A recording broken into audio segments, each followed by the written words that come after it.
마신의 기운으로 인해 미쳐가는 부하들을 보다 못해 대체 언제까지 이 무의미한 짓거리를 보고만 있을 생각이냐며 분노하는 철혈청 검대장 임철곤의 모습으로 이번화는 시작됩니다. 이에 기자기는 지금 이 상황은 당신만 괴로운 게 아니라며 이 상황을 잡겠다고 적이 뛰어들었다간 저 미친 짓에 휩쓸린다든가 아니면 우리 손에 부하들의 피를 묻히는 수밖에 없다는 걸 알지 않냐고 묻습니다. 이어서 입을 연 혈례는 아무래도 이 상황의 원인이 어르신인 건 맞는 것 같다며 저 기운이 보이고 나서부터 다들 물불 안 가리고 날뛰기 시작했다고 말합니다. 그러자 이번에는 용님이 이젠 부하놈들만 걱정할 때가 아니라며 저 기운이 짙어지면서부터 제법 내공이 뛰어나다는 놈들도 함께 저 대열에 합류하기 시작하고 있으니 저 기운이 계속 더 짙어지면 우리라고 적골이 되지 말라는 법은 없다고 우려합니다. 한편 신녀 미고는 이러한 전장의 상황을 감지한 듯 살성 노호에게 상황이 안 좋게 흘러가고 있다며 먼저 저들과 합류를 해달라고 요청합니다. 이에 노호가 미고의 안위를 걱정하자 미고는 지금 자신이 문제가 아니라며 지금 부서져 나간 마신의 원령이 점점 확산되기 시작하고 있고 지금 당장 서둘러 그것을 막지 못한다면 감당 못할 위험에 닥치게 될 것이라고 재차 강조하자 결국 노호는 미고의 명을 받들어 전장으로 향합니다. 그렇게 홀로 남게 된 신녀는 여전히 일어나지 못하고 있는 다마린을 보며 이미 회복을 했어야 하는데 마치 스스로 의식을 차리길 완강히 거부하고 있는 것 같다며 의아해합니다.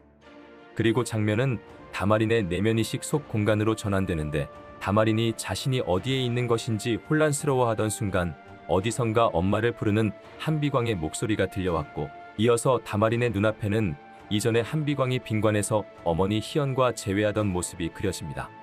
어느새 다마린의 옆에 나타난 희연의 환영은 보잘것없는 아들이지만 잘 부탁한다며 사내들이란 늘 똑똑한 척하지만 항상 철없는 짓을 저지르곤 하니 부디 곁에서 올바른 길로 이끌어달라고 약속을 부탁하던 그때의 기억을 떠올리게 만듭니다. 또다시 공간이 바뀌고 이번에는 어디선가 자신을 부르는 한비광의 목소리에 이끌려 시선을 돌리자 그곳에는 봉신구의 빈관에 갇혀있던 자신을 구하기 위해 죽음을 무릅쓰고 몸을 던지던 한비광의 모습이 보입니다. 이에 놀란 다마린이 한비광을 부르며 비명을 지르는 순간 또 한 번 공간이 바뀌고 그곳에서는 갑자기 낯선 목소리가 들려오는데 그 목소리는 자신을 수호의 신물 패왕 귀명갑이라고 밝힙니다. 그제야 다마린은 한비광과 함께 이곳으로 오다가 자신이 기절했음을 기억해내는데 다마린이 자신을 이런 곳에 가둔 이유에 대해 묻자 다마린을 주인이라 칭하는 패왕 귀명갑은 다마린이 신물에 의해 깊게 침범당했었으며 그로 인해 생긴 육신의 상처는 도움을 받아 회복되었지만 신물이 남긴 위험한 기운은 여전히 몸속에 남아있어 그것이 또 다마린을 다치게 할지 모르니 자신만의 영역 안에서 다마린을 보호하는 것이라고 설명합니다. 이에 다마린은 지금 그런 게 중요한 게 아니라며 자신이 도착한 곳은 분명 전장이었으니 그러면 동료들도 전장에 있을 건데 자신 보고 그런 동료들을 내버려 두고 한가롭게 보호나 받고 있으라는 거냐고 묻습니다. 이에 패왕 귀명갑이 자신은 그렇다며 주인을 완벽으로 보호하는 것이 수호의 신물인 자신이 내릴 수 있는 선택이라고 말합니다.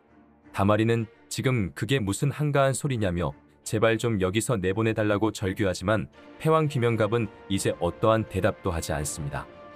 한편 한비광 일행은 계속해서 자아마신과 격돌하고 있었는데 한비광은 풍연에게 정신 똑바로 차리라고 소리치며 연계 호흡을 맞추지 않으면 크게 다칠 수 있다고 경고합니다. 그 순간 다시 수령과 현무의 상성 조화 공격이 이루어졌고 풍연은 거기에 같이 몰아 공격하려 했는데 한비광은 오히려 뒤로 물러나라고 소리칩니다. 이에 풍연은 왜 말린 거냐고 물으며 공격을 하려면 다 같이 일제히 하는 게 맞지 않냐고 물었는데 한비광은 그건 상성이 맞지 않는다며 수령의 기운은 자신의 활용도와는 서로 충돌하는 기운이기 때문에 같이 공격을 했다간 서로 기운을 상쇄시켜 오히려 공격력을 약화시키는 꼴이 된다고 말합니다. 그러자 풍연은 어쨌건 이 짓을 대체 언제까지 반복해야 하냐며 사실 저놈에게 이 정도 공격은 아무런 타격도 없는 거 아니냐고 물었는데 한비광은 그러니 다른 팔대기보들이 합류하길 기다려서 최대한 상성을 끌어올린 공격을 하는 방법밖에 없다고 답합니다. 하지만 도월천이 그때까지 버텨줄지조차 확신할 수 없는 절망적인 상황 속에서 한비광이 다시 한번 다마린을 애타게 부르자 한비광의 목소리가 다마린에게 닿은 듯 패왕 귀명갑의 공간 속에서 한비광이 자신을 애타게 부르는 것을 느낀 다마린의 모습이 그려지며 이번화는 끝나게 됩니다.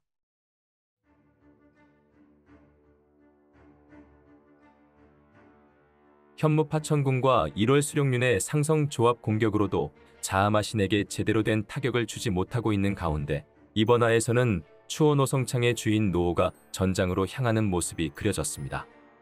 추호노성창이 전장에 합류하게 된다면 마령검을 제외한 오행의 속성을 지닌 모든 기보가 한자리에 모이게 되는데, 그럴 경우 금기의 현무가 수기의 수룡의 힘을 북돋아 공격하는 데에 더해 화기의 화룡이 토기의 추혼의 힘을 북돋아 공격하는 추가적인 상성 조화 공격을 전개할 수 있게 되며, 또한 토기의 추혼이 금기의 현무의 힘을 북돋는 방법도 가능하기 때문에 자아마신을 상대로 현재보다 훨씬 더 다양하고 강한 공격을 펼칠 수 있게 될 것으로 기대됩니다. 현재 대부분의 8대 기보 주인들이 기보의 진각성을 이룬 가운데 갈뢰에게 이제 막 괴면검을 이어받은 풍현만이 아직 진각성을 이루지 못한 상태입니다. 여기서 기대해 볼 수 있는 부분은 괴면검의 진각성 여부를 형태 변화로 확인해 볼 수 있을 가능성입니다. 지금까지 8대 기보 중 진각성 과정에서 장비의 형태가 변화한 기보로는 미고의 한옥신장과 다마린의 패왕귀명갑이 있는데, 이들의 공통점은 오행이 아닌 천지인의 속성을 지닌 기보라는 점입니다. 따라서 천의 한옥신장과 지의 패왕귀명갑이 진각성 과정에서 형태 변화가 이루어졌다면 천지인 중 나머지 하나인 인의 괴면검 역시 풍현이 진각성을 이루게 될 경우 마찬가지로 형태에서 변화가 생길 것으로 기대해 볼 수 있겠습니다. 이번 영상은 여기서 마치고 다마린에 대한 분석이 담긴 2부 분석 영상으로 찾아뵙겠습니다. 시청해 주셔서 감사합니다.